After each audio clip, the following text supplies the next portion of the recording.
cuarto CIPAS, último CIPAS del curso de Fundamentación Tributaria. Vamos a tratar hoy el tema de procedimiento tributario. Me imagino que ustedes han escuchado hablar de procedimiento tributario. Igual ya han visto parte del referente bibliográfico. ¿Quién me puede decir con sus propias palabras qué entiende por procedimiento tributario? Profe, pues según lo que he leído es toda la normatividad que regula la relación entre el contribuyente o el declarante y la administración tributaria, o sea, la DIAN. Perfecto. En este caso, no solamente es la DIAN. Hay temas tributarios con los municipios, hay temas tributarios con los departamentos. Simplemente cuando uno escucha de procedimiento tributario, uno se imagina DIAN, pero también hay asuntos, porque recuerden de que hay impuestos del orden municipal, hay impuestos del orden departamental y hay impuestos del orden nacional. No obstante, la mayor parte de los municipios, a pesar de que tienen autonomía en elaborar sus propios estados tributarios, ellos siguen el procedimiento tributario nacional, es decir, el procedimiento tributario que utiliza la DIAN. ¿Quién más nos puede decir algo? ¿Qué entiende por procedimiento tributario? ¿Qué ha escuchado de procedimiento tributario?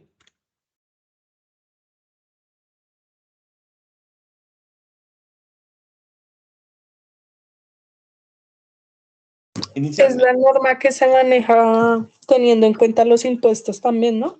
Sí, sí, todo eso tiene que ver con impuestos.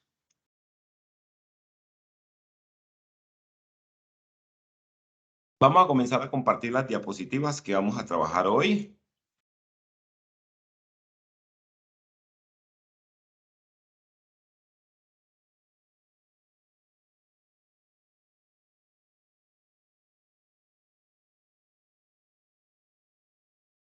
Observa la diapositiva que estoy compartiendo, ¿no es cierto? Sí, profe. Ok, entonces,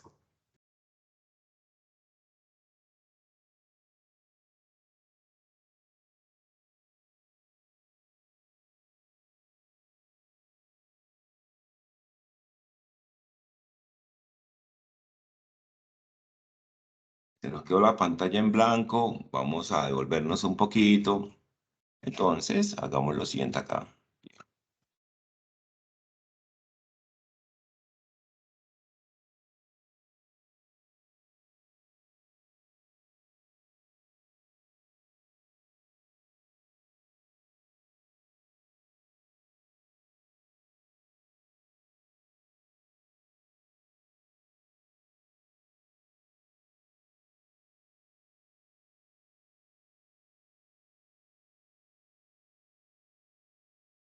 Trabajemos aquí entonces. Vamos a comenzar.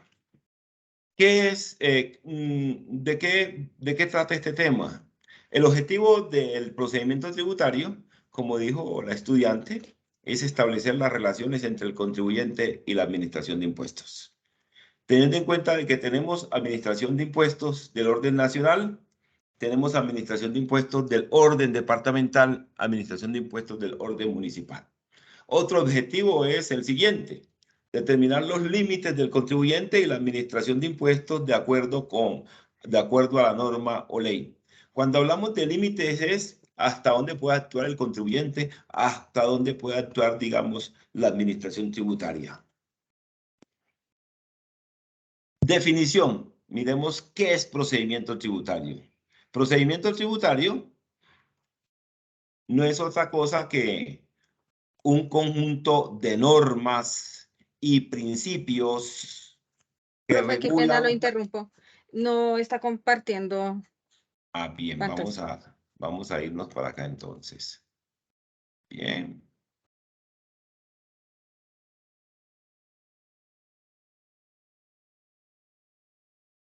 Listo, profe, ya. Bien, perfecto. Entonces, procedimiento tributario es un conjunto de normas y principios que regulan las circunstancias de modo, tiempo y lugar para el ejercicio de los derechos y el cumplimiento de las obligaciones por parte de las personas y la administración de impuestos, incluyendo las que regulan las relaciones entre estos. Cuando hablamos de normas, hacemos referencia a la ley, hacemos referencia a los decretos, hacemos referencia a las resoluciones, hacemos referencia a la constitución política. Cuando hablamos de principios, es esa serie de valores, de guías que orientan a la administración pública y al sistema tributario. Entonces, dentro de los principios, hablaremos del principio, por ejemplo, el principio de la buena fe. Cuando los particulares actúan ante la administración tributaria, pues se supone que lo hacen de manera correcta. También está el principio de la igualdad, el principio de la publicidad. El principio de la publicidad es muy importante porque lo que se busca es que los contribuyentes se enteren de manera oportuna de las actuaciones que la DIAN está haciendo contra ellos. ¿Cómo se enteran? Vía requerimiento ordinario, vía autoedificación, vía autodispensión contable, vía autodispensión tributaria. También tenemos el principio de equidad, el principio de justicia, el principio de progresividad. En el primer CIPAS y en la primera web que se hizo, cuando estábamos introduciendo estos temas, se trataron muchos de estos principios y muchos de estos principios se le aplican al sistema tributario. Entonces, ¿a qué nos referimos cuando se habla de las circunstancias de modo, tiempo y lugar? Modo no es otra cosa que el cómo se hacen las cosas. Es decir, ante la administración tributaria debemos de aprender cómo se hacen las cosas, cómo presento una declaración, cómo hago una solicitud de devolución, etcétera. Tiempo. Hay unos tiempos para hacer las cosas. Yo no puedo hacer mi declaración de renta cuando yo quiera. Hay unos plazos. Yo tengo que presentar mi declaración de renta o el que es responsable de IVA presentar su declaración de IVA o cualquier otro impuesto en los plazos que están estipulados. Lugar. También hay unos lugares donde se cumplen con estas obligaciones. Si bien en un tiempo era obligatorio de que si la persona estaba en Antioquia presentara su declaración de renta en uno de los municipios de Antioquia, ya esta obligatoriedad terminó cuando aparecieron, digamos, las declaraciones electrónicas, porque ya las personas pueden presentar la declaración donde estén. Lo importante es que le coloquen el código de la dirección seccional. Igualmente, quien presenta su declaración de manera manual, que son muy pocos, pues pueden presentar su declaración tributaria en cualquier parte de Colombia, en cualquiera de los bancos autorizados, siempre y cuando señalen en la parte donde dice dirección seccional, la dirección seccional que le corresponde. ¿Por qué dirección seccional? Si una persona está ubicada en Antioquia, pues va a ser la dirección seccional de impuestos de Medellín la competente para investigarlo. Si está ubicado en el Valle, pues va a ser la dirección seccional de impuestos del Valle o de Cali. Entonces, en este sentido, es bueno que conozcamos cómo hacer las cosas, cuándo hacer las cosas y dónde hacer las cosas. Para el ejercicio de los derechos, los contribuyentes tienen derechos. Las personas piensan de que los contribuyentes solo tienen obligaciones, pero los contribuyentes también tienen derechos. Derecho a que me devuelvan mi saldo a favor, derecho a que yo a tomar como descuentos tributarios lo que las normas me dicen, de tomar como renta exenta lo que las normas me dicen, de tomar como ingresos no constitutivos lo que las normas me dicen, etcétera, etcétera. Y el cumplimiento de las obligaciones. En materia tributaria hay dos tipos de obligaciones. Obligación sustancial, que consiste en pagar el impuesto, y obligación formal, que es un montón de aspectos, situaciones, cosas, actividades que debo hacer para pagar el impuesto.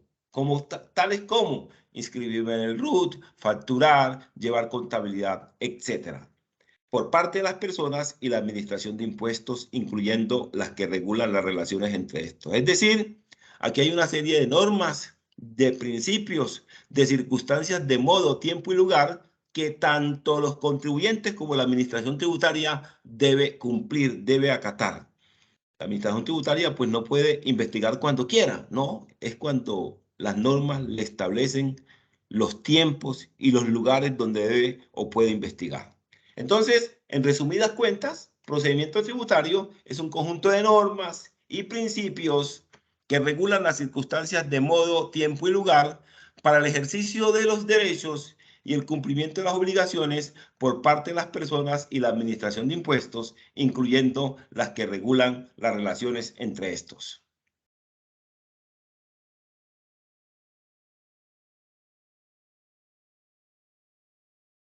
Vamos a ver diferentes funciones del procedimiento tributario. Hay funciones del procedimiento tributario como contador, como asesor, etcétera, etcétera. Como contador, ¿qué hace un contador con el procedimiento tributario? Hace lectura de los hechos económicos, traduciéndoles al lenguaje de registro. ¿Qué es lo que el contador coge? Coge soportes, documentos de carácter interno, documentos de carácter externos, le hace una lectura a través de unos códigos y posteriormente esos códigos pues le van a decir qué es lo que significa ese documento. El contador es el responsable del registro y la evidencia. Como asesor, preconstituye la prueba de lo tributario. El tema de las declaraciones tributarias, el tema de la información exógena o medios magnéticos, el tema de responder requerimientos escritos de la administración, atender verificaciones o visitas de la administración de impuestos. Cuando se presenten discusiones entre la administración de impuestos y el contribuyente, también en lo contencioso administrativo. Hay discusiones que se dan entre la DIAN, entre el contribuyente y la DIAN, entre el contribuyente y la Secretaría de Hacienda del municipio, entre el contribuyente y la Secretaría de Hacienda del municipio, del departamento. Esas discusiones se conocen como en sede administrativa, pero cuando ya las discusiones pasan del terreno de la DIAN, del terreno de la Secretaría de Hacienda, del terreno de la Secretaría de Hacienda del municipio o departamento y pasan a los juzgados, a los tribunales o al Consejo de Estado, estamos hablando de contender y eso se conoce como contencioso. Bien. Desde la auditoría. En materia de auditoría hay dos tipos de auditoría, que una es la perceptiva, la que se realiza antes o durante la ocurrencia de los hechos, busca verificar los controles en las fuentes generadoras de la información tributaria. Hay otra que es de cumplimiento, que es aquella que comprueba hechos ocurridos, verifica las transacciones, los hechos versus la norma. El contador debe aplicar a la compañía el control perceptivo y debe estar presente en las actividades de la empresa. Es decir, un contador no podría, digamos, sentarse y esperar de que las cosas ocurran para después actuar. No, él debe estar en el momento que se están realizando las operaciones para ir determinando las directrices a seguir. Desde lo financiero, se deben manejar los beneficios tributarios tales como ingresos no constitutivos de renta ni ganancia ocasional. ¿Cómo hace un contador para aplicarle a la empresa los ingresos no constitutivos de renta ni ganancia ocasional? Tiene que estudiar, tiene que saber de todos los ingresos que existen. Hay unos sectores económicos o hay unas actividades o hay unos conceptos que el Estado quiere favorecer. O desde lo financiero, hay unas deducciones especiales, hay unas rentas exentas, hay unos descuentos tributarios, hay que ver, digamos, las tarifas. Hay tarifas especiales del 20%, tarifas del 15%. Hay zonas francas que tienen tarifas del 15%, a pesar de que la mayoría de las zonas francas tienen tarifas del 20%. Entre ellas, zonas francas que están por los lados de los Santanderes tienen tarifas del 15%. Como revisor fiscal, se pronuncia sobre los estados financieros, se apoya en un buen contador, evalúa la gestión del administrador, revisa los controles, se apoya en un buen auditor y un buen manejo financiero, evalúa lo legal, se apoya en un buen asesor tributario. Lo tributario está impregnado en todos los hechos de la empresa. Entonces vamos a concentrarnos un poquito más en el tipo de obligaciones. Allá en la definición decía cumplimiento de obligaciones. Estas dos obligaciones son de dos tipos, formales y las sustanciales. La sustancial es una sola, pague el impuesto. Y la formal es todo lo que yo tengo que hacer para posteriormente pagar el impuesto. Tenemos aquí, por ejemplo, diferencia entre la obligación sustancial e informal. La obligación sustancial hace referencia a la obligación de tributar, de pagar un tributo. Por ejemplo, es una obligación sustancial pagar el impuesto de renta. La obligación formal hace referencia a los procedimientos que el obligado a cumplir con la obligación sustancial debe realizar para dar cabal cumplimiento a su obligación sustancial.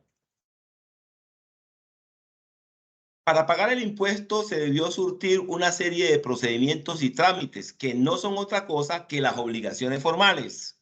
Entre ellas, una de las más importantes, el RUT. Con este documento, el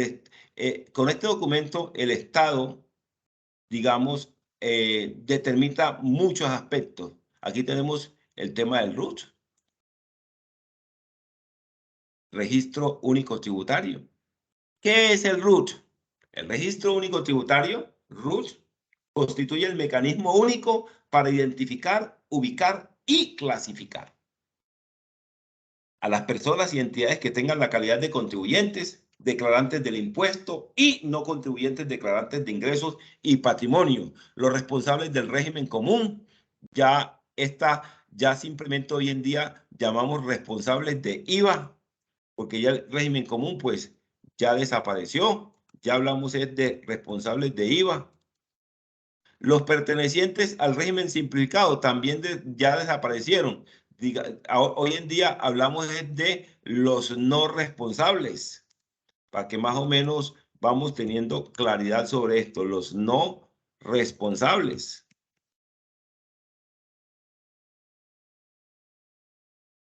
Los agentes retenedores. Los importadores, exportadores y demás usuarios aduaneros y los demás sujetos de obligaciones administradas por la DIAN. Entonces, cuando ustedes escuchen hablar del RUT, el RUT solamente tiene estos tres propósitos: identificar, ubicar y clasificar. Vamos a mirar un RUT luego. Deberes formales: inscribirse en el RUT, facturar, retener, llevar contabilidad, reportar información exógena. Hay entidades sujetas al régimen de procesos de transferencia que les toca entregar una información que se conoce como documentación comprobatoria. Tenemos también el asunto de responder requerimientos, atender visitas, inscribirse en el RUT. Estos son puras obligaciones, digamos, formales.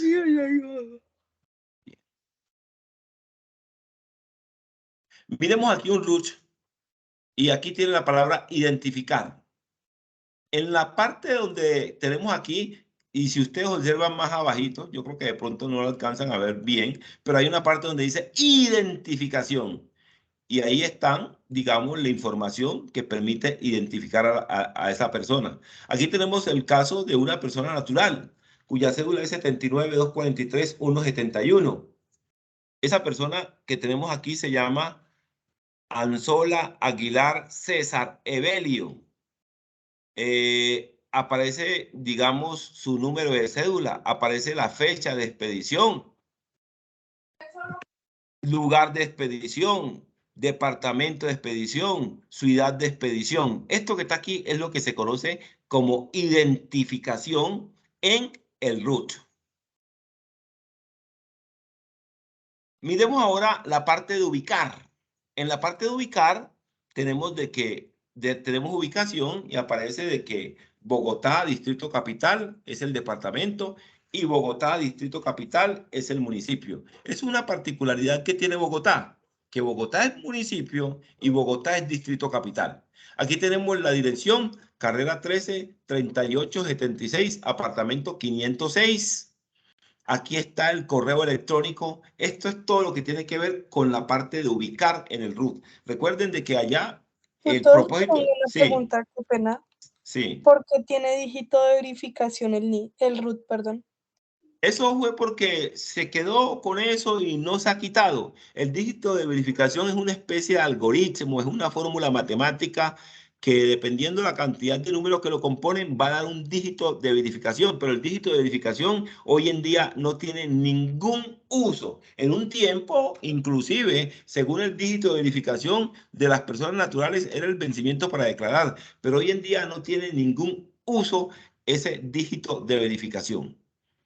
¿Pero para las cédulas o para los, digamos, para las personas naturales o también para las personas jurídicas? Es decir, tanto las personas jurídicas como las personas naturales, el sistema automáticamente cuando le sacan el RUT le da un dígito de verificación. Para ninguno de los dos tiene uso en la actualidad el dígito de verificación, simplemente que el RUT tiene esa especie de algoritmo, de fórmula matemática que automáticamente genera un dígito de verificación. Uno podría pensar de que en caso de que tuviésemos dos cédulas como que muy iguales, podría el dígito de verificación de pronto diferenciar, pero no vamos a tener dos cédulas iguales en Colombia. Entonces, el dígito de verificación fue un sistema que se utilizó en un tiempo para determinar de pronto vencimientos para declarar, pero hoy en día no se está utilizando. Viene la tercera parte que es clasificar.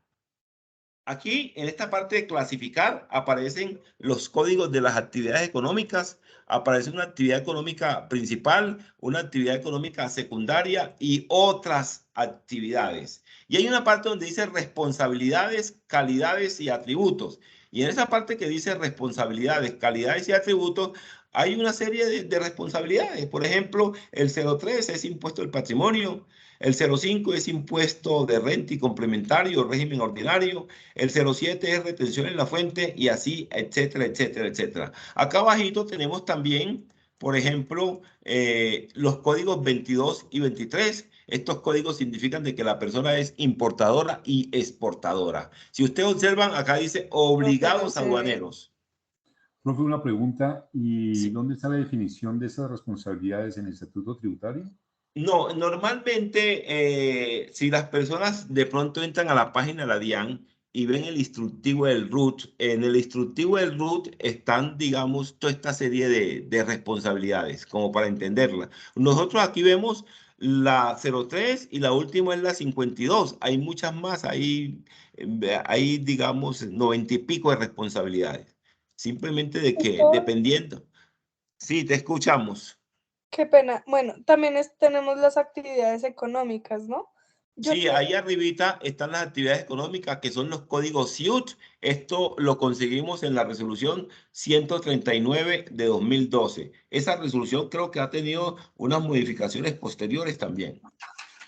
Tenía una duda porque algunas actividades necesitan estar registrada la Cámara de Comercio. Por ejemplo, la venta de utensilios para el hogar al por mayor y al de tal necesita estar inscrita como tal la Cámara de Comercio porque se exige ese, pues digamos, En la Cámara de Comercio se inscriben todos los que son comerciantes y esa actividad que tú me acabas de decir es una actividad de comercio.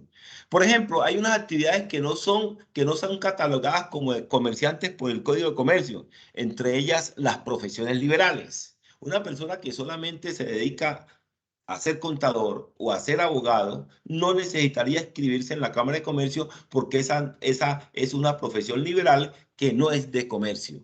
Pero la que tú me estabas diciendo sí necesita inscribirse en Cámara de Comercio porque es una actividad mercantil. ¿Quiénes se inscriben en la Cámara de Comercio? Los que desarrollan el comercio. ¿Y quiénes desarrollan el comercio? Los que hacen actividades de carácter mercantil. Por los artículos 10 al 20 del Código de Comercio, ustedes consiguen muchos aspectos relacionados que les permiten profundizar en estos temas.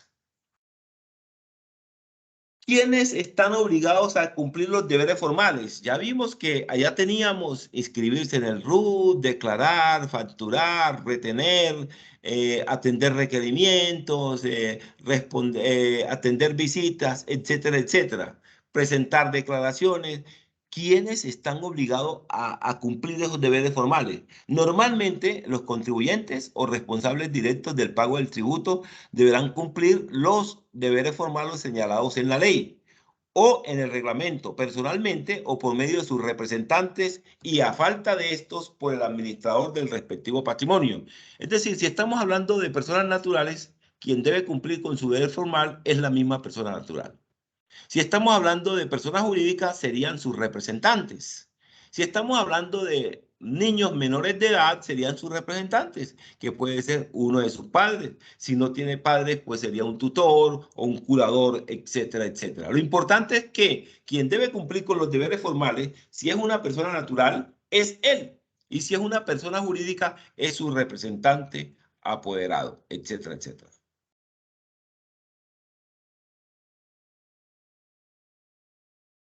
Tenemos aquí un listado de representantes que deben cumplir deberes formales.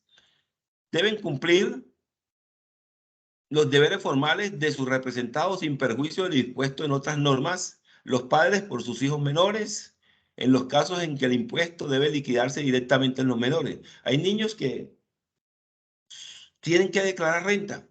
¿Por qué? Porque cumplen con los topes, bien sean de ingresos o patrimonio o consignaciones, etcétera, etcétera. ¿Quién cumple ese deber por ellos? Lo van a cumplir uno de sus padres. No quiere decir de que los dos padres van a firmar la declaración. Ellos se ponen de acuerdo y uno de los dos cumple con ese deber formal. Los tutores y curadores por los incapaces a quienes representen. Hablamos de tutores de niños menores de edad, de 7 años. Hablamos de curadores de niños entre 7 años y 18 años. En este caso, estos tutores, que normalmente son nombrados por jueces, cumplirían los deberes formales de estos incapaces. Bien, de estos incapaces. Tenemos el tema de los gerentes, administradores y en general los representantes legales por las personas jurídicas y sociedades de hecho. Una sociedad de hecho, ¿qué es? Es simplemente una empresa que no alcanzó a crearse como tal, le faltaron unos requisitos, por lo tanto se conoce como sociedad de hecho, pero son 2 o 3 personas que hacen actividades comerciales.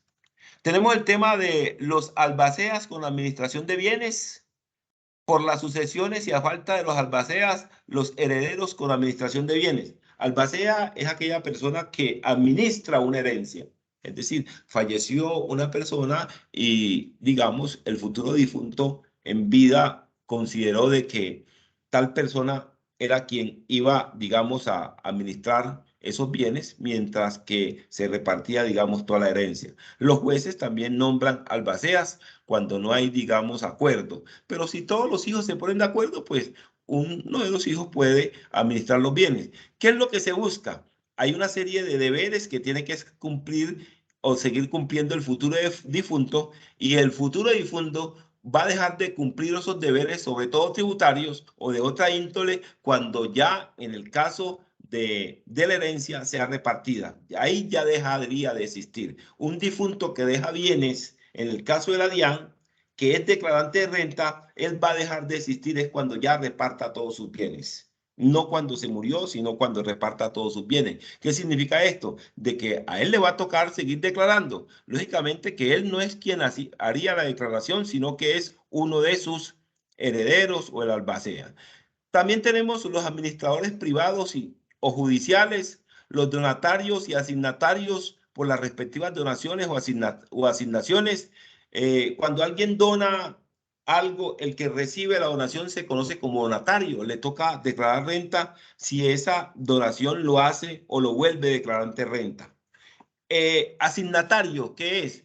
En el momento que la persona está a punto de fallecer, pues él en su testamento puede decir que tales cosas de las que él tiene se entreguen a tal persona con cierto propósito. Por ejemplo, él quiere de que su nieto estudie en la universidad. Entonces, si eso que está recibiendo el nietecito lo hace declarante de renta, entonces la madre del niño o la persona que sea su tutor o curador deberá seguir cumpliendo con esas obligaciones. Los liquidadores por las sociedades en liquidación, los mandatarios o apoderados generales, los representantes legales o apoderados de sociedades o empresas receptoras de inversión extranjera. Lo importante es que los nombres que teníamos ahí son las personas que están habilitadas para representar.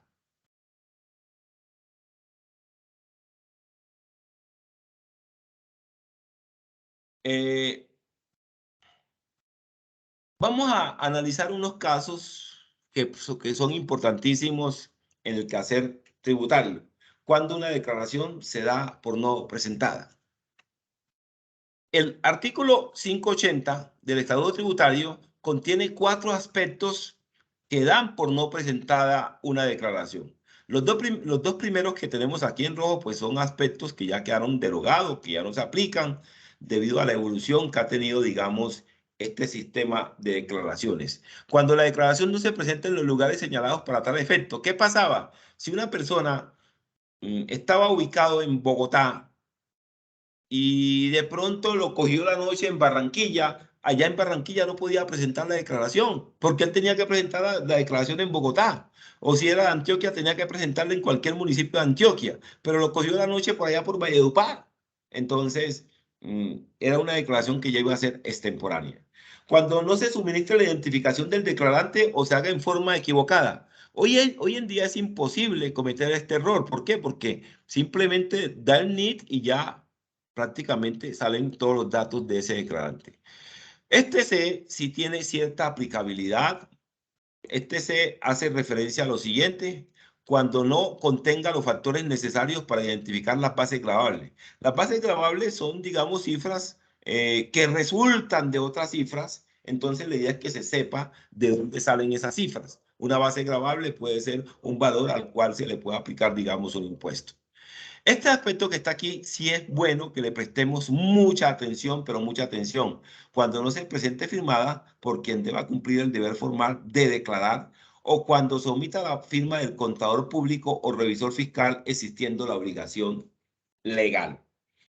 Si una persona natural presenta la declaración y no está firmada, esa declaración se entiende por no presentada.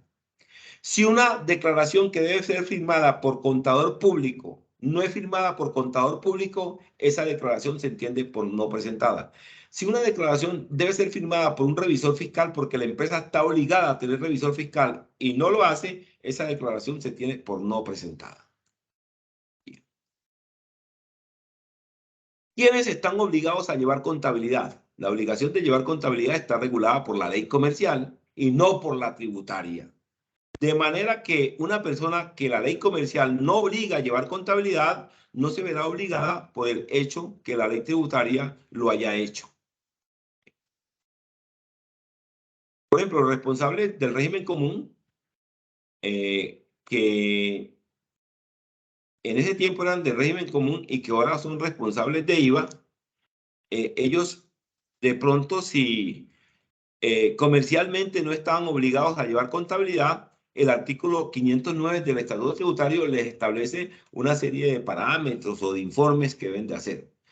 ¿Qué significa esto? De que a pesar de que la persona no está obligada a llevar contabilidad, si el Estatuto Tributario le establece una obligación de hacer ciertos informes, de hacer ciertas relaciones, lo debe hacer. Ese tipo de comunicados, o sea, de responsabilidades que debe llevar la persona, son informados por la DIAN a los correos registrados en el Registro Único de Afiliados, en el RUT, perdón. No, existe un listado de responsabilidades. Lógicamente que las responsabilidades que más se repiten son, por ejemplo, la 0010. Estamos hablando de actividad económica. El tema de las responsabilidades de, por ejemplo, de tener que declarar renta, de tener que declarar IVA, está circunscrito a que la persona haga el hecho generador de ese impuesto. Por decir algo, si la persona no vende bienes grabados, no tendrá por qué presentar declaración de IVA. Si la persona, por decir algo, no tuvo los ingresos establecidos, no tuvo consignaciones, no tuvo inversiones, no tuvo compras, etcétera, etcétera, que lo obliguen a declarar, pues no estaría obligado.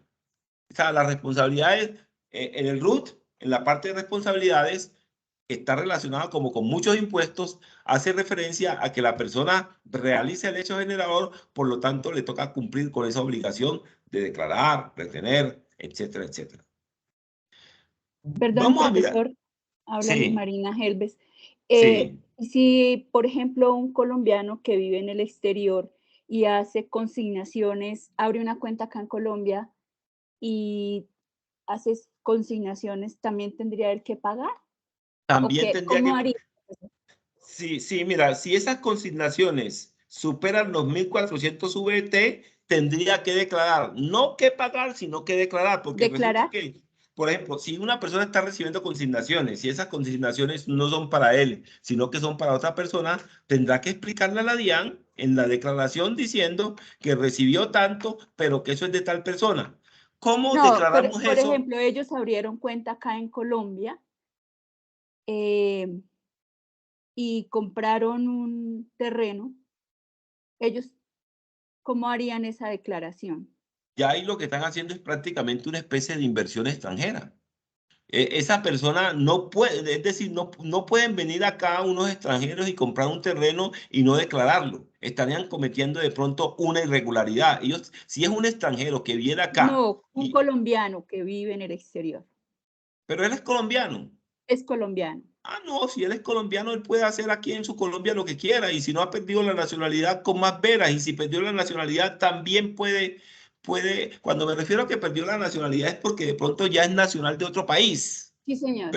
Pero una persona puede ser nacional de Colombia y ser residente en otro país. Eso no tiene ningún inconveniente. Simplemente que cuando ya es residente en otro país, tendrá que declarar en Colombia solamente lo de Colombia, no lo de otro país. Ok. Y cuando me refiero a lo de Colombia, me refiero a sus ingresos, me refiero a su patrimonio, etcétera, etcétera, etcétera. Así viviendo en otro país. Así esté viviendo en otro país. Si recibe ingresos en otro país como trabajador en otro país, pero viene y compra algo acá en Colombia, tiene que declarar. ¿Cómo tendría que hacer? Mira, hay una situación que es la siguiente. Si él es colombiano y vive en otro país, hay que revisar si ya es residente en el otro país. Es ciudadano. Si ya es residente, si ya es residente en el otro país y tuvo ingresos también aquí en Colombia, ¿qué es lo que él tiene que hacer? Declarar en Colombia solo lo de Colombia. Y allá va a declarar. No ha ganado acá. No ha ¿Cómo? ganado acá. No ha ganado acá. Gana allá. Ah, no, si él es residente allá en el exterior y acá no tiene absolutamente nada, él no tiene por qué declarar aquí en Colombia. Nada tiene por qué declarar. Si es residente allá y no ha tenido, digamos, ingresos Cuando aquí. se compra un bien, ya empieza a declarar, ¿no? Si compra un bien y ese bien está dentro de los topes que dice la norma. No, no está en los topes. Otra cosita, profesor, qué pena yo preguntar. Por ejemplo, si a uno le dejan una escritura pública donde lo autorizan a uno encargarse de todos los bienes de esa persona, ¿quién es la encargada de hacer declaraciones? Si en esa escritura pública le dicen que también cumpla con las obligaciones fiscales, lo debe hacer. Hay que ver qué es lo que dice en la escritura pública. O sea, tengo que validar esa información en la escritura. Hay que validarlo. Ok, declaraciones fiscales, ¿sí? ¿Así se llama? Sí. Sí, o cumplir con las obligaciones tributarias a nivel municipal, a nivel departamental o a nivel nacional. Ah, bueno, profesor, muchas gracias. Aquí tenemos lo siguiente. ¿Cuándo se requiere que una declaración de impuestos esté firmada por contador público? Las declaraciones de renta, ingresos y patrimonio, retefuente e IVA de los contribuyentes, agentes de retención o responsables obligados a llevar contabilidad deberán estar firmadas por contador público cuando el patrimonio bruto o los ingresos brutos sean superiores a 100.000 VT. ¿Cuándo estamos hablando de 100.000 VT? Como esto es del último año, cogemos la VT del 2021, que es 3.308. Entonces, esos ingresos brutos o ese patrimonio bruto, de acuerdo a esto, deben de ser superiores a 3.630.800.000 pesos al 1 de diciembre del año anterior. ¿Dónde está esta normatividad? En los artículos 596, 599, 602 y 606. Las declaraciones de IVA, aquí hay una cosa que es importantísima. Las declaraciones de IVA, los responsables obligados a llevar contabilidad, que requieren estar firmadas por contador público cuando arrojen saldos a favor, independientemente de que el patrimonio o los ingresos brutos a diciembre 31 del año anterior fueron o no superiores a 100.000 VT. Es decir, con las declaraciones de IVA hay una excepción especial, que si hay saldo a favor, siempre tendrán que estar firmadas por contador. Si hay saldo a favor. Si esa declaración está obligada a tener revisor fiscal, pues la estaría firmando el revisor fiscal. Tengan muy en cuenta que en el caso del revisor fiscal, el revisor fiscal le toca firmar todas las declaraciones de la empresa, porque para eso es fiscal.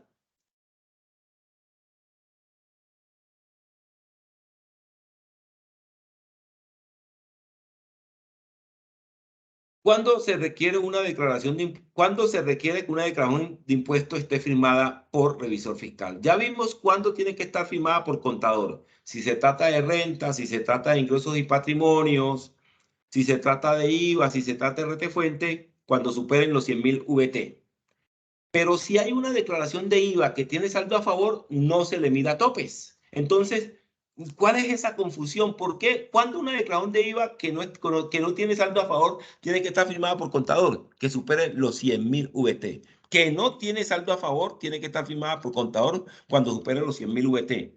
Si tiene saldo a favor, ¿qué se le mida? Nada, tiene que estar firmada por contador. Así de sencillo. Vamos a mirar el tema cuando una declaración tiene que estar firmada por revisor fiscal. Las personas jurídicas son las únicas que están obligadas a contar con esta figura. Es decir, una persona natural no podría tener un revisor fiscal porque la norma no obliga a una persona natural a tener, digamos, revisor fiscal. Puede hacer más operaciones, puede tener más músculo financiero, puede tener más capacidad económica que una persona jurídica, pero ¿qué ocurre? La revisoría fiscal no está para personas naturales, está solo para personas jurídicas. ¿Quiénes deben de tener revisor fiscal? Deben de tener revisor fiscal las sociedades por acciones, las sucursales de compañías extranjeras, las sociedades en las que por estatuto así lo determine. Bien. Será obligatorio tener revisor fiscal en todas las sociedades comerciales de cualquier naturaleza cuyos activos brutos o ingresos brutos a 31 de diciembre del año inmediatamente anterior sean o excedan el equivalente a 5.000 salarios mínimos legales o 3.000 salarios mínimos respectivamente. Bien. Efectos de la firma del contador público o revisor fiscal en las declaraciones tributarias. ¿Qué está diciendo una firma de un revisor fiscal o un contador en una declaración? Que los libros de contabilidad se encuentran llevados en debida forma, de acuerdo con los principios de contabilidad generalmente aceptados y con las normas vigentes sobre la materia. Que los libros de contabilidad reflejan razonablemente la situación financiera de la empresa. Que las operaciones registradas en los libros se sometieron a las retenciones que establecen las normas vigentes en el caso de las declaraciones de retención. Bien. Corrección de declaraciones que se tienen por no presentadas. Entonces, cuando una declaración se tiene por no presentada, lo que la persona tiene que hacer es presentar nuevamente la declaración, subsanando la inconsistencia. ¿Qué inconsistencias son las que más dan a que una declaración se tenga por no presentada? El tema de que no tiene la firma del contador público o que no tiene la firma del revisor fiscal o que no tiene la firma del representante legal. Una declaración nunca podía estar firmada por contador y revisor fiscal. No, está firmada por uno de los dos. Lo que sí podía estar firmada una declaración es, si hablamos de una persona jurídica, es de que tiene que estar firmada por el representante legal y por el contador o revisor fiscal, dependiendo del caso. Bien. Otra cosa que hay que hacer es, fuera de presentar la declaración, subsanar la inconsistencia, hay que liquidar sanción de extemporaneidad reducida. Esto es un premio, mientras que las otras extemporaneidades son plenas, aquí es una sanción de extemporaneidad reducida al 2% de lo que haría la sanción plena. Corrección de las declaraciones tributarias. Vamos a mirar si la persona va a aumentar el impuesto o va a disminuir el saldo a favor. ¿Qué término hay para esto? Para esto hay 3 años. Desde el plazo máximo para declarar y antes de la notificación del requerimiento especial o pliego de cargos.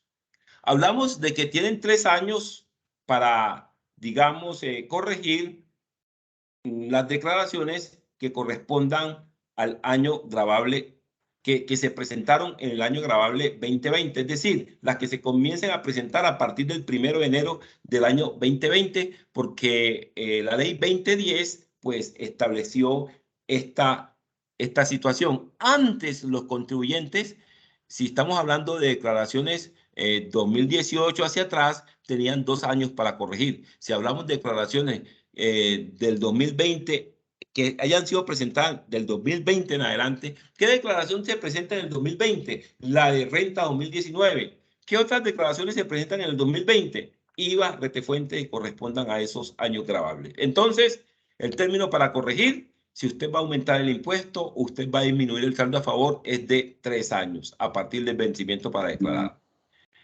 Sanciones. Una pregunta, sí. ¿La administración tributaria qué término tiene para hacer exigencia de declaraciones? Tenemos también 3 años, pero los 3 años de la DIAN no vienen a partir del año grabable 2020, sino que ya vienen a partir del año grabable 2017. ¿Qué pasó hasta el 2016? Tanto el contribuyente tenía 2 años para corregir, como la DIAN 2 años para verificar. Pero la ley 1819 dijo que la firmeza era de 3 años. Entonces, las declaraciones que se presentan a partir del 1 de enero del 2017 son 3 años para la DIAN y serían 2 años para el contribuyente. Pero con la ley 2010 se volvieron a nivelar las cosas. Ya son 3 y 3. Significa que si, digamos, la DIAN ya no tendría competencia para revisar declaraciones del año 2019, por ejemplo. No, del 2019 sí tiene, porque la del 2019 se presentó en el 2020 y cuente. No, excusa, el 2018, digamos. Del 2018 sí no tiene competencia, excepto que esa declaración tenga pérdidas fiscales o esté sometida al régimen de precios de transferencia que tienen unos vencimientos especiales. Pero si es una declaración normal del 2018, ya la DIAN no tiene competencia. Es decir, en este momento, si la DIAN intenta hacerlo, ya no lo puede hacer porque ya es una declaración que se venció por allá en el 2022. Profe, y respecto a la, ¿cómo te digo yo? A la presentación de la información exógena también del 2018. Tampoco podía tener ya competencia para hacerlo. Ya no tiene competencia. Pero ¿qué pasa con la información exógena? Con la información exógena hay como una especie de situación especial para que más o menos entendamos. Porque la información exógena, por decir algo, la del 2018, ¿cuánto tiempo tiene? ¿A partir de qué momento cuenta el término la DIAN para, digamos, fiscalizar una información exógena en el 2018? Supongamos de que la persona tenía como vencimiento 20 de abril del 2019. Entonces, ¿qué dice la norma? En el momento del incumplimiento hay que ver qué declaración de renta corresponde a ese momento de incumplimiento. Como estamos hablando del 2018, la declaración y él incumple el 20 de abril del 2019, entonces la declaración que corresponde al incumplimiento es la de el año 2019. La del año 2019 se presenta en el año 2020 y se tienen 2 años. En el tema de la información exógena, las cosas sí no se modificaron. Se tienen 2 años, pero a partir de la declaración del año en el que se presentó el incumplimiento. Como estamos haciendo referencia al año 2018 y el incumplimiento se da el 20 de abril del 2019, entonces el 20 de abril del 2019 estamos ya en un año 2019. Entonces, el término se cuenta a partir de la presentación de la declaración de renta del 2019, que debe presentarse por allá más o menos en abril del 2020. Es decir, se tendría del 2020 al 2022. Una pregunta, ¿quiénes están obligados a presentar información exógena? La información exógena, normalmente todos los años sale una norma. En el caso de las personas naturales, los que superen ingresos de 500 millones, si es un agente retenedor, no le miran nada de topes. En el caso de las personas jurídicas, creo que los que superen ingresos de 100 millones. Normalmente cada año te sale una resolución un poquito bastante, como con bastante hojas, donde da el detalle de todos los obligados, porque recordemos de que son muchos los obligados, entonces analiza obligado por obligado, qué formatos son y así sucesivamente. Si usted le dicen al doctor Google resolución exógena, ahí le va a sacar las diferentes resoluciones que establecen los vencimientos. Ya a usted le toca fijarse qué año es, etcétera, etcétera, etcétera. Entonces, sanción del artículo 644 por corrección es voluntaria, del mayor valor a pagar o del menor saldo a favor sería el 10%. Cuando la corrección no modifique la liquidación privada, no procede sanción alguna. Es decir, si usted hace una corrección y el saldo a favor siguió igual o el valor a pagar siguió igual, pues usted no tiene por qué pagar sanción. Si por casualidad usted no corrigió la declaración de manera voluntaria, sino que la administración tributaria lo emplazó, esa sanción del 10% sube al 20%.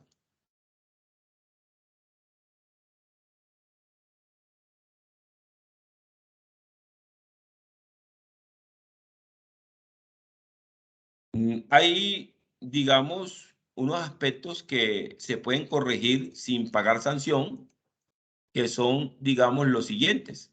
Si usted se equivocó en el año gravable, si se equivocó en la imputación o arrastre de saldo a favor del periodo anterior, su saldo a favor del periodo anterior son 100 pesos y usted se equivocó y colocó 80, entonces usted le pide a la administración tributaria que le haga esa corrección. Errores de transcripción, errores aritméticos que no afecten la liquidación privada, concepto del tributo, dirección NIT o código de actividad, anticipo de rentas, nombres y apellidos o razón social. Estos errores los puede corregir la DIAN si los detecta, situación que se conoce como corrección de oficio, o si es el contribuyente que los detecta, se conoce como solicitud de parte. Cuando la DIAN hace una corrección, le informa al contribuyente que hizo una corrección y el contribuyente tiene un mes para decir si está de acuerdo con esa corrección o no. Si el contribuyente es quien hace la solicitud, pues debe esperar, digamos, la respuesta. Hay unas correcciones que son lo contrario de la anterior. Si bien la primera decía para aumentar el valor a pagar o disminuir el saldo a favor, hay otra corrección que está en el artículo 589 que es disminuyendo el impuesto o aumentando el saldo a favor. El término para corregir esta declaración es de 1 año a partir del vencimiento. Si la persona no corrigió la declaración dentro del año a partir del vencimiento, perdió la oportunidad de corregir. Recuerden de que esta es una corrección que favorece al contribuyente. Aquí él va a disminuir el impuesto o va a aumentar el saldo a favor. Para esto hay 1 año y es él mismo el que debe hacerlo. Notificación del contribuyente. En el procedimiento tributario, la notificación al contribuyente de los actos administrativos proferidos por la DIAN es un aspecto muy importante, puesto que es la correcta notificación la que garantiza el derecho a la defensa del contribuyente, derecho que tienen la categoría de constitucional y por lo tanto se debe respetar. Bien. Dirección procesal. Normalmente la DIAN notifica a la dirección del RUT, al correo electrónico. La notificación preferente en estos momentos es correo electrónico. Si la persona no tiene correo electrónico, le notifican a la dirección física, pero la persona tranquilamente, si tiene un proceso administrativo, él puede informar una dirección específica para que se le notifique a ese lugar que él quiere que se le notifique. Aquí tenemos, por ejemplo, lo que en resumidas cuentas haría, digamos, la división de fiscalización y liquidación. Investiga, hace requerimientos, hace inspecciones tributarias, contables, hace emplazamientos para declarar, emplazamientos para corregir. Y acá en la parte de determinación, pues ya va a proferir, digamos, actos administrativos como liquidaciones oficiales, que pueden ser de corrección, de aforo, de revisión, corrección aritmética. Esta liquidación oficial de corrección ya prácticamente desapareció. En un tiempo, pues el tema ese de corregir una declaración aumentando el saldo a favor o disminuyendo el valor a pagar, era la DIAN la que lo hacía y lo hacía dentro de los 3 meses, dentro de los 6 meses al vencimiento. Disculpe, tutor. Sí. Digamos que en el caso de la DIAN, ellos sí cumplen con todos esos términos de tiempo, pues me refiero porque las otras entidades del Estado, como el Ministerio de Minas, por ejemplo, nunca cumplen con esos estándares de tiempo sobre ciertos permisos, sobre esto tan desgastante que siempre he tenido la curiosidad con respecto a la DIAN, si realmente ellos sí aplican esos tiempos como debe ser. La DIAN le toca aplicar los tiempos porque en materia tributaria, en muchos de los aspectos, hay una cosa que se conoce como silencio administrativo positivo. Si la DIAN no actuó dentro del tiempo que tenía para actuar, digamos, el contribuyente no le pueden ya modificar su declaración. Queda como el contribuyente la presentó. Es decir, en el tema de la DIAN sí es un tema de mucha precaución. El funcionario tiene que actuar dentro de los términos establecidos, porque si no lo hace, pues, digamos, la declaración le va a quedar en firme. Igualmente tiene que hacer el contribuyente, actuar dentro de los términos establecidos, porque si no lo hace, por ejemplo, si no pide una devolución dentro de los términos establecidos, ya perdió la plática. ¿Qué tendría que hacer? Mirar a ver si la puede arrastrar para el periodo siguiente. Pero si es que tampoco la puede arrastrar para el periodo siguiente, puede estar perdiendo un derecho ahí por estarse durmiendo. Ok, muchas gracias. Firmeza, vamos a hablar de la firmeza de las declaraciones. Mire, una cosa es el tiempo que tiene el contribuyente para corregir y otra cosa es la firmeza de las declaraciones. La firmeza de las declaraciones es el tiempo que tiene la administración para investigar. Por regla general, las declaraciones tributarias pueden ser revisadas y cuestionadas por la DIAN dentro de los 3 años siguientes al vencimiento del plazo para declarar o de la fecha en que se haya presentado, si ésta se hizo en forma extemporánea. Es decir, los 3 años a partir del vencimiento, pero resulta que él no la presentó dentro del vencimiento, sino que la presentó 2 años después. Entonces, los 3 años van a contar es a partir de su presentación. Cuando hay saldo a favor y la persona solicita el saldo a favor, los 3 años comienzan a partir de la solicitud del saldo a favor. Cuando hay pérdidas o se compensan pérdidas, son 5 años a partir del plazo que se tenía para declarar. Si la empresa está sometida al régimen de precios de transferencia, ¿qué es el régimen de precios de transferencia? Empresas que tienen vinculados económicos en el exterior o en zona franca. Ese es el régimen de precios de transferencia. ¿Qué les toca hacer a esta empresa? Determinar sus activos, pasivos, ingresos, costos y gastos aplicando principios de plena competencia, es decir, mirando como que esa operación se estuviese haciendo también entre independientes. Bien, término para notificar el requerimiento en ventas y en retención en la fuente. Cuando se trata de ventas y retención en la fuente y esa persona que presentó la declaración de ventas y de retención en la fuente es una persona que es declarante de renta, el vencimiento de esas declaraciones de retefuente y de IVA se van juntas con renta. ¿Por qué hago la claridad? Porque hay casos donde la persona presenta IVA pero no presenta renta. No sé si algunos de ustedes han conocido casos de que la persona presenta IVA. Nos referimos a personas jurídicas, porque si se trata de persona natural, el solo hecho de ser responsable de IVA, eso lo hace obligado a declarar. Pero hay casos de personas jurídicas que presentan declaración de IVA, pero que no presentan declaración de renta. Ejemplo, los consorcios, las uniones temporales, si bien son una especie de ficción, porque muchas normas no las consideran personas jurídicas, un consorcio no presenta declaración de renta, una unión temporal no presenta declaración de renta. Quien debe presentar la declaración de renta de un consorcio o de una unión temporal son los respectivos consorciados o unionistas, como se les dice por ahí. Profe, una pregunta respecto a la firmeza. Si una persona jurídica no presenta una declaración, no sé, o sea, una declaración de IVA en el año 2017 y nunca la presentó, por ejemplo, entonces ¿ahí qué pasa? O sea, La DIAN tiene 5 años para hacerlo declarar.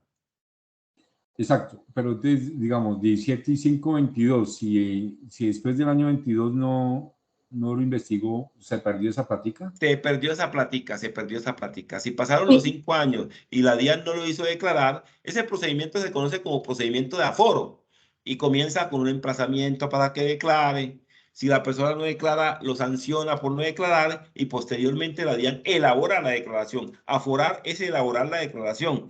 Y ustedes preguntarán, ¿y cómo hace la DIAN una declaración? Fácil. Todo el mundo le informa a la DIAN, los bancos le informan a la DIAN, las notarías le informan a la DIAN y con eso la DIAN les está mandando a muchas personas la famosa declaración sombra. Yo no sé si ustedes les han dicho por ahí, haceme esta declaración, mira, me escribieron y hasta me mandaron la declaración. Profesor, ¿y si se declaró José, si se declaró y no se pagó y fue en el 2017, una persona jurídica? La DIAN tiene 5 años para cobrarte. O sea, bueno, ese caso es mío. Yo fui a la DIAN y de la DIAN me mandaron para la Cámara de Comercio y de la Cámara de Comercio otra vez para el banco y del banco otra vez para la Cámara de Comercio. Entonces ya llegó después lo del COVID y ahí yo me hice ya la BOA y no he vuelto a hacer esa diligencia. ¿Qué hago? Pero mucho cuidado, que de pronto la DIAN está escrito No y me ha de escrito, pronto... solamente en sí me felicitó, que pues me alegré, porque nunca me había escrito, me llegó un comunicado, pero como persona, o sea, natural, ¿no? Me felicitó por haber declarado. Pero el otro caso es de una presencial. persona jurídica, el otro caso es de una Y persona yo, jurídica. sí, lo otro es jurídica. No, pero te digo una cosa que es la siguiente. La DIAN normalmente es muy difícil que alguien que declaró y tenía por pagar, la DIAN no lo persiga. Normalmente los persigue. Lo que pasa es que las personas jurídicas a veces están cambiando el correo electrónico, a veces No, están no, no, cambiando... sigue igual, todo lo he tenido igual. He querido cerrar esa empresa. Si tuve inconvenientes es con la Cámara de Comercio.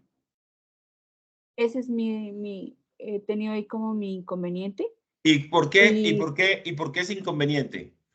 porque me mandan que tengo que cerrar primero la cuenta bancaria y luego voy a la Cámara de Comercio y no me dicen cuánto tengo que pagar por la, ¿cómo se llama? Ya El se me olvidó. registro, pues la renovación Sí, del registro. por la renovación. Y ahí estuve mirando que tenía que llevar primero, cuánto tenía que pagar a la DIAN, fui a la DIAN y tengo en ese Ah, no, trío. entonces, mira, ¿qué te está exigiendo la Cámara de Comercio? Póngase al día con la DIAN y ya yo cojo Pero la y lo DIAN me manda liquido. para la Cámara de Comercio. Sí, te ponen ahí como Más cuando trabas. Jesucristo, de Herodes a Pilatos y de Pilato a Ajá. Herodes. Usted simplemente póngase al día con la DIAN y llega a la Cámara de Comercio y ya le ve, decía, ya estoy al día con esa gente. Ah, bueno, profesor. Listo. Tutor, tengo una pregunta. Profe, ¿Cuánto plazo tiene la DIAN para estudiar si una declaración es correcta o no?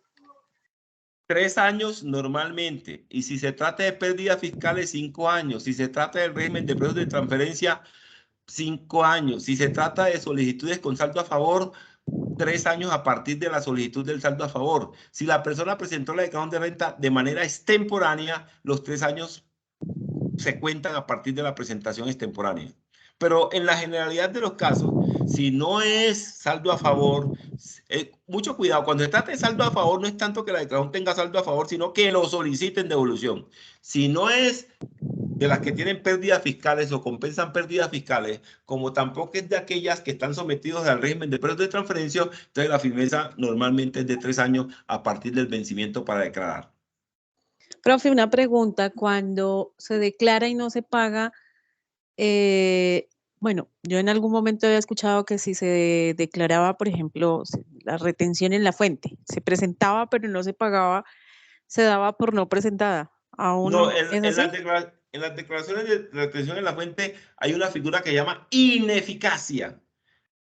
Si tú presentas una declaración de retención en la fuente, tienes 3 maneras de pagarla. Una es que la pagues antes del vencimiento. 2 es que dentro de los 2 meses la pagues con intereses dentro de los 2 meses.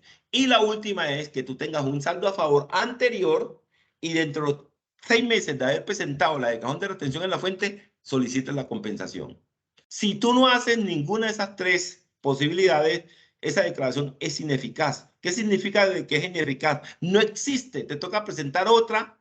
En este caso no es que haya que presentar otra, sino que te toca corregir esa y pagar la extemporaneidad total con los intereses. Ah, ok, ok. Gracias, profe. Sí. Ok, sigamos aquí en este tema. Yo creo que ya esta es la última diapositiva. Quería traerles unas diapositivas muy sencillas. Voy a compartirles ahora la guía para que miremos qué es lo que hay que hacer en este paso.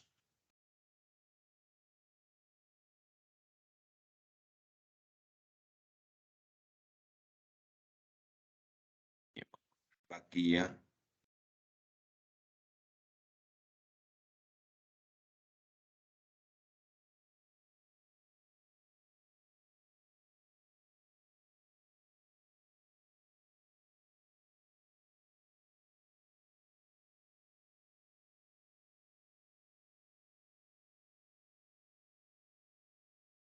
Voy a compartirles en estos momentos el enlace para que hagamos el registro de asistencia.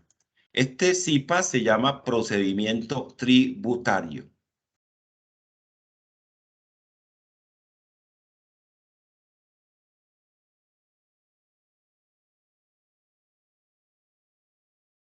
Aquí les acabo de compartir el enlace.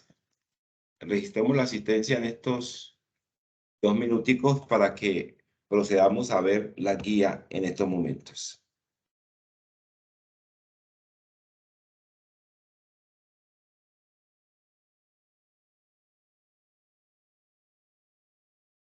Profe, ¿qué nombre le ponemos al CIPAS? Procedimiento tributario.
Ok, entonces sigamos.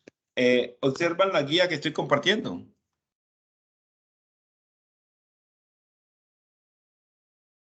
Sí, señor. Sí, señor. Bien, entonces voy a proceder a explicar qué es lo que se va a hacer aquí en el paso 5. Bien, entonces tenemos aquí, esto es un paso cortico. Este paso, diseñar una presentación del procedimiento tributario en Colombia, va desde el 28 de noviembre al 15 de diciembre. Comprender las actuaciones de la administración tributaria y las responsabilidades de los contribuyentes para la correcta aplicación de la sanción. La actividad consiste en realizar una lectura comprensiva de los contenidos temáticos de la unidad 3. Ingresar al foro de discusión unidad 3, paso 5, para interactuar con sus compañeros compartiendo lo siguiente. El estudiante, de acuerdo con las lecturas realizadas en el sílabus y en el entorno de conocimiento de la unidad 3, socializará en el foro de discusión el diseño de una presentación en una herramienta digital libre, es decir, en cualquier herramienta digital. Pues no vayan a hacerlo tampoco en Word, pues. Que responda a las siguientes preguntas. Ustedes van a responder estas preguntas. ¿Qué es procedimiento tributario? ¿Para qué sirve el procedimiento tributario? ¿Qué es el régimen sancionatorio? ¿Para qué sirve el régimen sancionatorio? ¿Cuáles son los principios del régimen sancionatorio? ¿Por qué es importante para el contador público conocer las incidencias que tiene por parte del contribuyente no cumplir con el pago de sus impuestos? ¿Cómo se clasifican las sanciones de acuerdo con el estatuto tributario, de acuerdo si son proferidas por la administración tributaria y provocadas por el contribuyente? Y después de responder esas preguntas en una presentación digital libre, ¿qué es lo que se busca? No es que usted haga una definición de procedimiento tributario grandísima, no, haga un resumen. Lo mismo que para qué sirve el procedimiento tributario, algo muy conciso. Es decir, lo que se busca aquí es de que cuando se trata de presentación, haga usted las cosas bien resumidas, pero comprensibles, porque tampoco vamos a colocarla tan resumida que uno no sepa de qué trata el asunto. Entonces, cuando usted respondió esas preguntas, usted procede a hacer lo siguiente. En un documento Word o PDF, presenta el trabajo final, el cual debe contener una portada, objetivos de la tarea, el enlace de la presentación digital, las conclusiones del trabajo y la bibliografía. Es decir, este es un trabajo individual. Usted simplemente lo socializa en el foro, pero este es un trabajo individual. Este trabajo no se hace, si bien usted puede trabajar en equipo, aquí lo toca presentar es de manera individual. Eso es lo que hay que hacer, digamos, en el paso 5. Inicia 28 de noviembre, termina 11 de diciembre. Perdón, profesor. Este Sí. trabajo hay que compartirlo en el foro, Sí, pero se comparte en el solamente la foro. presentación o con objetivos, con todo. No, en el foro comparta solamente la presentación. Ah, La ok. presentación. El Listo. tema de los objetivos ya cuando ya le esté subiendo al entorno de evaluación. Ok, gracias. Si algunos de ustedes no han mandado el trabajo del paso 4, me lo pueden enviar vía mensajería interna hasta el viernes.